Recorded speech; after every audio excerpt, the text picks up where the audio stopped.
Hello everyone, I'm Randy Floyd of Midwest Anxiety and you're watching episode 8 of the Ask Midwest Anxiety Show.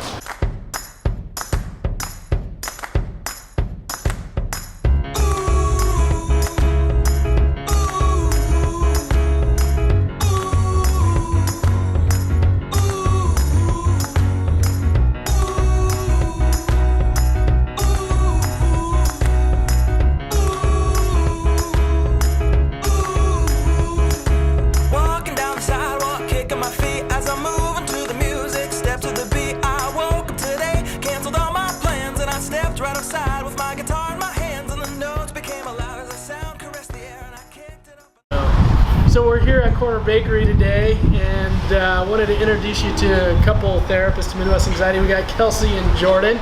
Really excited to have them on camera, and you'll definitely be seeing a lot more of them, and also Joe and Michelle. And so you probably can tell that we changed the title of the show from Ask Randy Floyd to Ask Midwest Anxiety. And the reason for that is we brought on some great staff. We've been doing some great things this summer and have some great things we're going to do this fall. And so rather than just focusing on kind of me, we're going to ask Midwest Anxiety. So we're going to have staff and answer questions and those kind of things. So in saying that, we get to talk a little bit about Midwest Anxiety and the things that are going on right now.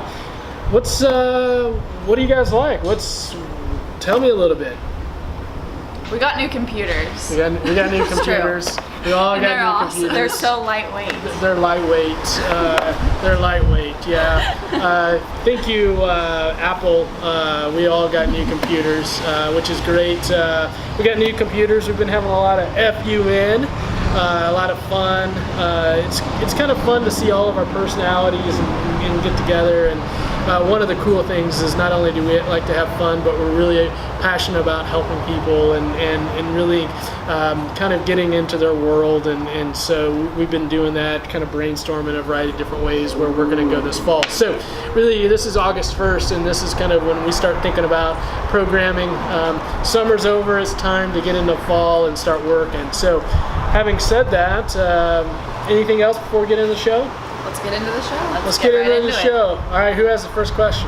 I do. All right, what's the first question? All right, so there's been a lot of talk about Pokemon Go.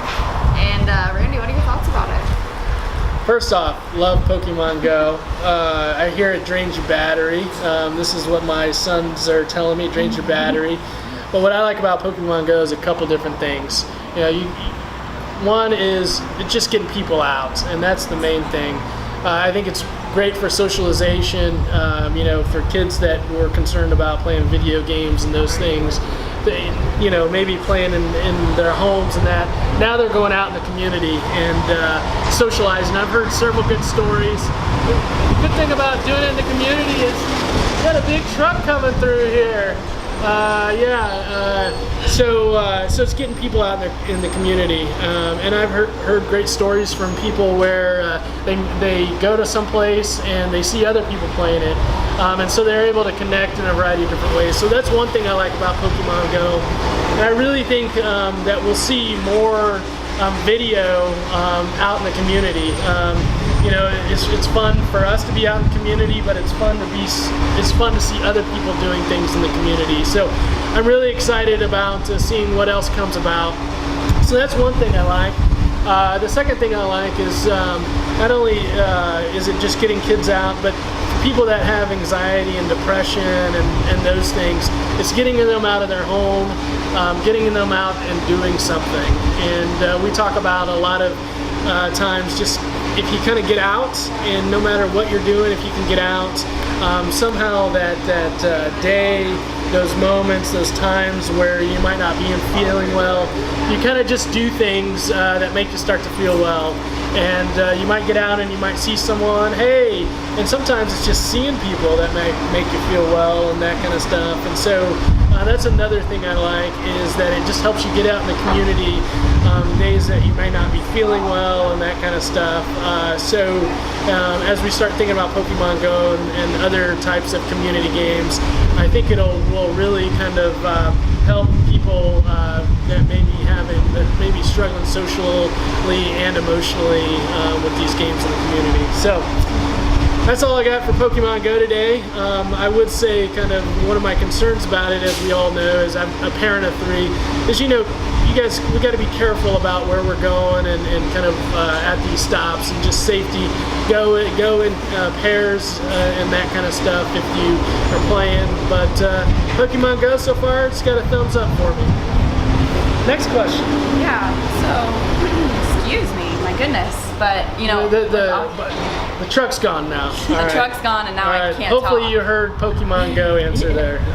Well, I was curious, you know, August means school's starting back up, and, you know, what are some of your thoughts, Randy, about parents who might be thinking that getting back to school would make their child anxious? Yeah, good question. I hear a lot of this right now is, you know, I want to kind of get out and ahead of the stressors. So for me, I want to start talking about it. I want to kind of start bringing it into the world, even though school's, you know, a week to 2 weeks away.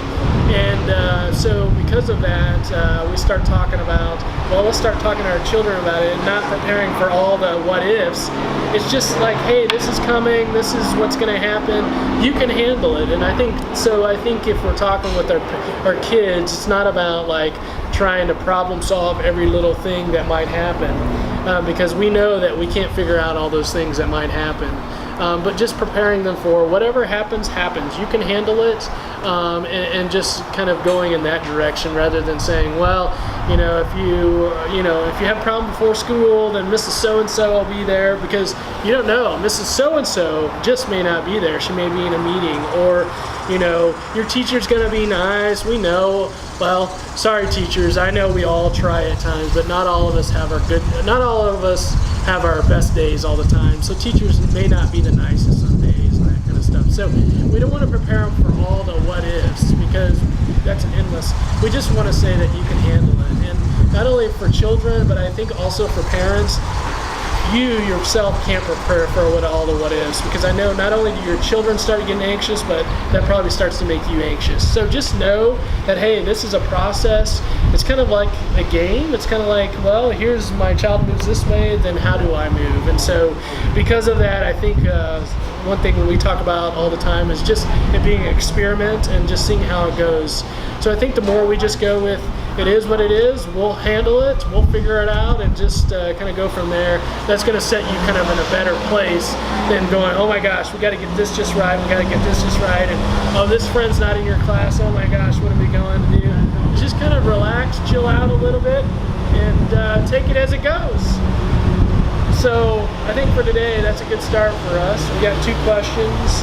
As we go forward, we'll get everyone involved. We'll get Joe and Michelle in here and just answer your questions. If you would like to submit questions, you could just go to any of our social media, Facebook, Twitter, Instagram, and just hashtag Ask Midwest Anxiety, and then ask just a question, and then we'll have it on a future show. So this is episode 8.